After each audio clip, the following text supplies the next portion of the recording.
Nah, sahabat, yang pertama, kenapa psikologi kepribadian itu sangat penting di dalam proses bimbingan dan konseling? Karena yang pertama adalah bisa merumuskan tujuan pembelajaran yang tepat.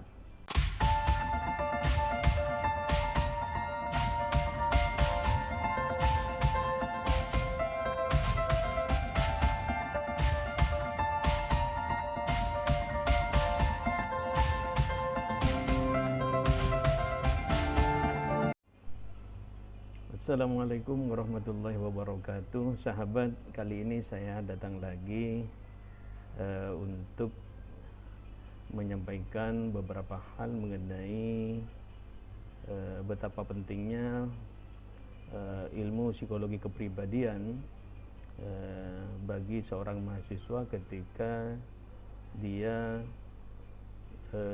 pada gilirannya kelak disiapkan menjadi seorang konselor, baik itu konselor yang memang murni dia lulusan dari sains psikologi maupun dari ilmu terapan seperti bimbingan pada prodi bimbingan penyuluhan Islam.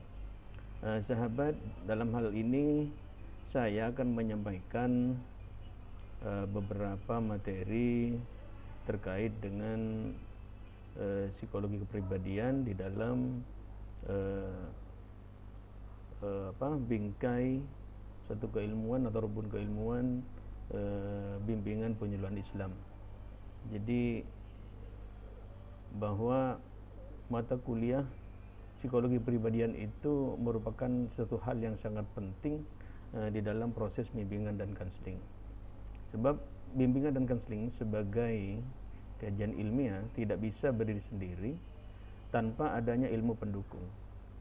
Konsep dari bimbingan dan konseling tertuju pada kebutuhan individu dan juga tugas perkembangan yang harus diselesaikan serta untuk mengetahui sisi psikologis dan juga perkembangan individu pada masa-masa berikutnya yang fluktuatif itu. Psikologi kepribadian menjadi ilmu pendukung dalam bimbingan dan konseling, yakni konseling sebagai individu yang mempunyai karakteristik tersendiri. Konseling berperan dan berfungsi secara otomatis dalam menentukan perilaku dari lingkup sosialnya. Pengaruh yang didapat dari lingkungan sosial tersebut nantinya bisa menyumbang untuk bimbingan dan konseling ketika menjalankan proses agar bisa lancar. Seperti yang kita ketahui, psikologi kepribadian merupakan disiplin ilmu yang mempelajari mengenai kepribadian manusia. Kajian psikologi kepribadian adalah kajian mengenai karakteristik dan pola tingkah laku individu, di mana dalam bimbingan dan konseling berarti memberikan pemahaman mengenai tingkah laku individu yang disasar. Ya. Pentingnya psikologi kepribadian dalam bimbingan dan konseling tentunya sangatlah banyak dan akan saya jelaskan secara lengkap dalam ulasan berikut ini. Nah, sahabat, yang pertama, kenapa psikologi kepribadian itu sangat penting di dalam proses bimbingan dan konseling? Karena yang pertama adalah bisa merumuskan tujuan pembelajaran yang tepat. Psikologi kepribadian dalam bimbingan dan konseling sangat tepat bagi konselor atau guru agar nantinya bisa lebih tepat sasaran untuk menentukan perubahan perilaku yang diinginkan untuk tujuan pembelajaran dan juga jenis-jenis metode pembelajaran. Sebagai contoh, dengan mengaplikasikan pemikiran dari Bloom mengenai taksonomi perilaku individu dan menghubungkannya dengan perkembangan dari masing-masing individu. Nah, itu yang pertama. Kenapa psikologi kepribadian itu sangat penting bagi seorang konselor. Nah, yang kedua, bisa memilih strategi pembelajaran yang sesuai untuk siswa. Nah, psikologi kepribadian dalam bimbingan dan konseling juga berguna agar setiap guru bisa menentukan strategi atau metode pembelajaran apa saja yang paling tepat dan sesuai, sekaligus bisa menghubungkannya dengan karakteristik serta keunikan dari setiap individu, jenis belajar, gaya belajar, dan tingkat perkembangan yang sedang dilakukan oleh para siswa di sekolah. Selanjutnya yang ketiga, sahabat, kenapa psikologi kepribadian itu sangat penting dalam proses bimbingan dan konseling?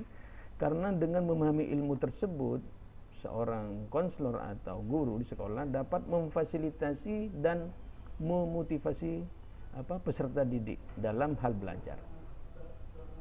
Memfasilitasi atau memberikan fasilitas adalah berusaha untuk mengembangkan semua potensi yang ada dalam diri siswa, seperti kecerdasan, bakat, dan juga minat siswa. Sementara memotivasi atau memberikan motivasi diartikan sebagai upaya memberikan dorongan pada setiap siswa untuk melakukan hal atau perbuatan tertentu, terutama dalam hal belajar, sehingga cara belajar menjadi efektif. Tanpa memahami dan mendalami psikologi, terutama psikologi kepribadian, maka seorang konselor atau guru akan berhadapan dengan kesulitan untuk membuat para individu atau para siswa yang menjadi konseling sebagai peserta didik atau individu yang dibantu agar pada dirinya menjadi termotivasi agar mereka menjadi kalau sebagai siswa agar menjadi giat belajar, atau kalau dia bukan seorang siswa agar menjadi individu yang bisa termotivasi untuk menjalani hidup ini dengan baik. Selanjutnya yang keempat, dengan ilmu psikologi kepribadian itu dapat menciptakan suasana belajar yang kondusif. Jadi tingkat keaktifan dalam belajar membutuhkan suasana belajar yang kondusif. Dengan pahamnya seorang konselor atau guru BK atau guru kelas, ya, akan psikologi kepribadian yang dipahaminya dalam proses bimbingan dan konseling akan memungkinkan untuk menciptakan suasana sosio-emosional yang kondusif di dalam kelas. Dengan ini maka para siswa bisa belajar lebih nyaman dan aktivitas belajar juga akan terasa jauh lebih menyenangkan. Kemudian yang kelima, sahabat, yaitu melakukan interaksi dengan siswa secara tepat. Jadi pentingnya psikologi kepribadian dalam bimbingan dan konseling berikutnya adalah untuk memungkinkan perwujudan interaksi dengan siswa secara lebih bijak, penuh dengan empati, dan juga menjadi sosok yang jauh lebih menyenangkan untuk para siswa di sekolah dalam menerapkan macam-macam teori belajar dalam psikologi itu sendiri. Selanjutnya yang keenam, dengan memahami ilmu psikologi kepribadian dalam bimbingan dan konseling, seorang konselor atau guru dapat menilai hasil pembelajaran secara adil. Jadi psikologi kepribadian nantinya juga bisa membantu para guru untuk bisa mengembangkan penilaian pembelajaran siswa secara lebih adil, baik untuk teknik penilaian, pemenuhan dari prinsip-prinsip penilaian, dan juga menentukan hasil dari sebuah penilaian. Selanjutnya yang ketujuh, yaitu dapat membantu dalam pengantaran. Yang dimaksud yaitu proses pengantaran merupakan proses mengantarkan klien atau siswa untuk memasuki kegiatan konseling dengan berbagai pengertian, tujuan, dan juga asas yang mengikutinya. Dalam proses pengantaran ini akan dilakukan dengan kegiatan penerimaan yang memiliki suasana hangat, permisif, dan juga KTPS serta terstruktur. Jadi jika proses awal ini berjalan dengan baik, maka konseling siswa nantinya akan bisa menjalani proses konseling serta mendapatkan hasil yang lebih baik, sehingga disinilah letak pentingnya memahami psikologi kepribadian dalam proses konseling, karena ini sangat berperan untuk membantu kelancaran dalam proses pengantaran tersebut. Kemudian yang kedelapan, yaitu mendukung proses penjajakan. Proses penjajakan bisa diartikan sebagai membuka serta memasuki sebuah ruangan yang sesak atau hutan rimbun yang berisikan dengan gatra ya kanseli berkaitan dengan perkembangan dan juga masalah yang sedang dihadapinya di sepanjang sejarah bimbingan kanseling. Jadi tujuan dari penjajakan ini adalah hal yang akan diutarakan oleh seorang konseli dan hal lain yang harus dipahami mengenai diri dari konseli, sehingga seorang konselor harus mendalami ilmu psikologi kepribadian tersebut dengan sangat baik.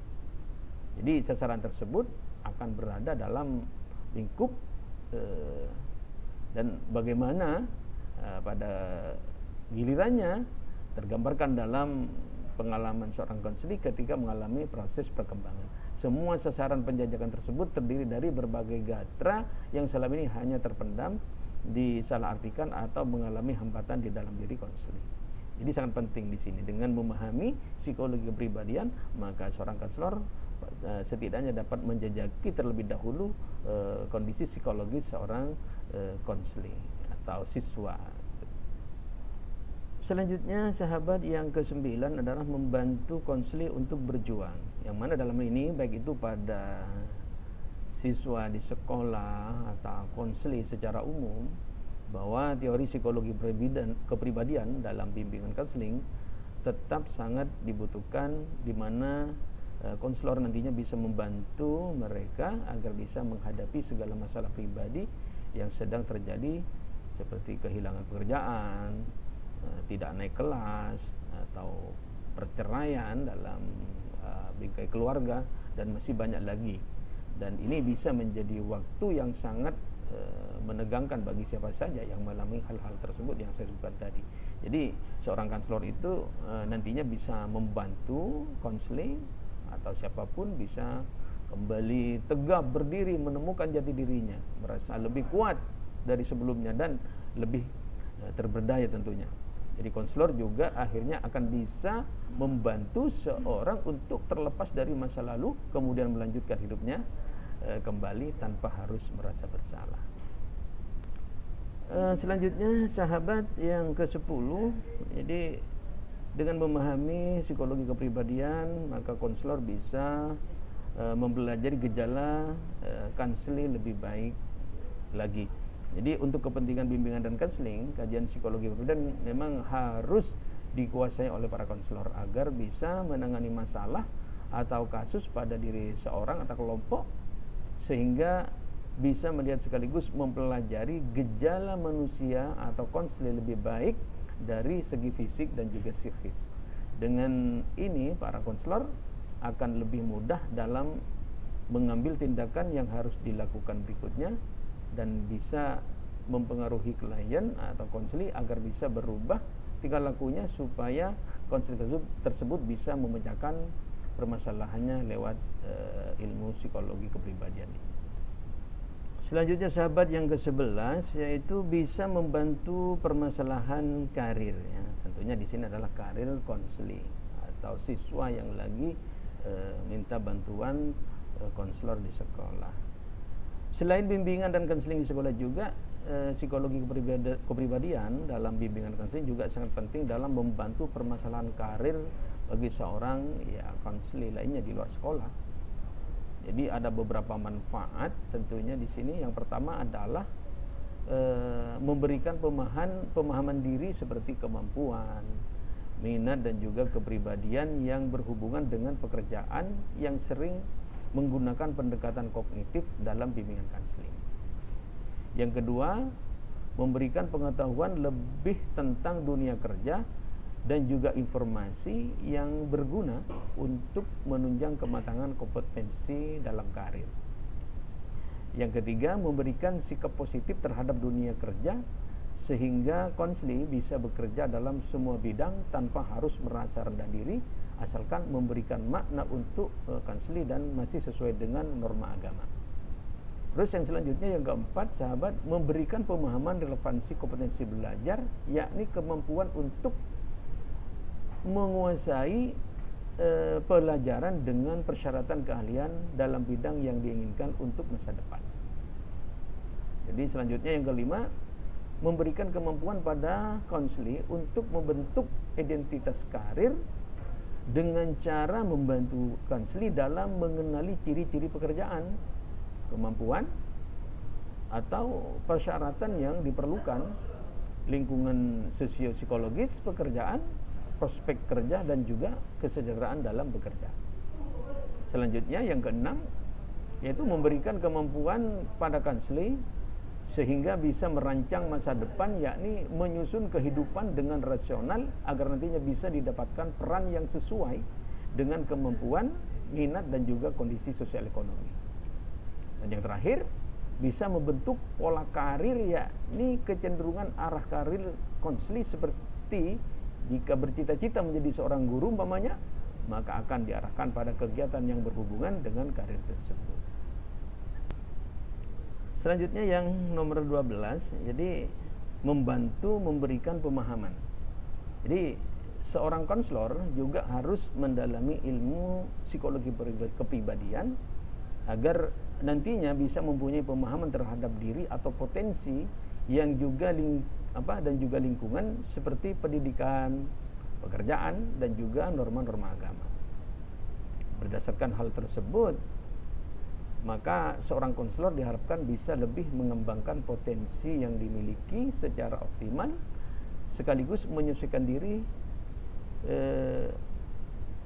dalam lingkungan secara dinamis dan juga konstruktif tentunya dengan cara belajar ilmu psikologi kepribadian lebih baik lagi seperti dalam teknik dasar psikologi konseling dalam wawancara. Selanjutnya yang ke-13 sahabat, yaitu bisa membantu konselor menghadapi masalah. Nah, ini sini juga pentingnya psikologi kepribadian kalau kita mempelajarinya dalam proses bimbingan konseling. Jadi seorang konselor nantinya juga akan berfungsi preventif, yakni fungsi yang berhubungan dengan usaha seorang konselor dalam mengantisipasi segala masalah yang mungkin saja terjadi dan selalu berusaha untuk mencegah hal tersebut agar tidak terjadi pada konselor, di mana pendalaman psikologi kepribadian sangat dibutuhkan. Dengan mendalami psikologi kepribadian, maka seorang konselor nantinya bisa memberikan bimbingan pada konseli mengenai cara agar bisa menghindar dari sebuah kegiatan atau perbuatan yang bisa membahayakan diri konseli tersebut. Dan selanjutnya yang ke-14 sahabat, yaitu membantu dalam pengembangan. Bimbingan dan konseling bersifat proaktif dibandingkan dengan fungsi lainnya.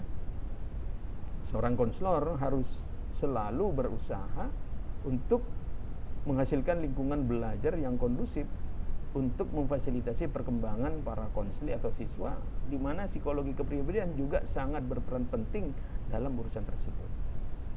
Nah, kemudian yang ke-15 yang terakhir sahabat, yaitu dapat membantu konseli yang bermasalah.